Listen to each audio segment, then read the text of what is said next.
And so I think it's pretty clear what the answer is. I think China is leading the way in that measure, and I think we need to follow. Yeah. Well, and I think what's really important to note is over that same period of time, Thomas, we're in a different era on nuclear than we were when we had 3 Mile Island and, prior to that, Chernobyl.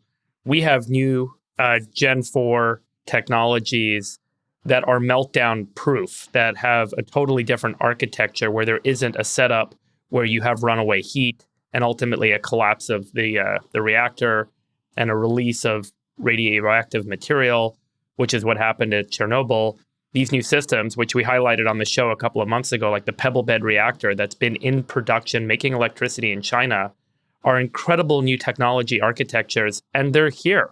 And they're running. And China's rolling out dozens or hundreds of these, and the United States is rolling out 0. And that needs to change. And I think we only have a couple of months to get the engine stood up that will allow us to make the material, that will allow us to make the production technology needed to actually deploy these stations to try and have a shot at catching up. And if we don't, we're going to be hugely disadvantaged on an energy cost basis. We're going to be hugely disadvantaged on an ability to actually deploy AI technology competitively.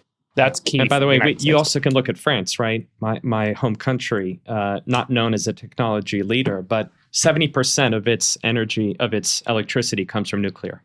But France held the line, right? When Europe tried to really deprecate its use of nuclear, Germany did, but France held the line. Yeah, it's too important, Chamath. It's 70% plus. So I think there's examples, it's doable. And I think now with AI, it's a matter of national security. National security. And we got to get Trump it done.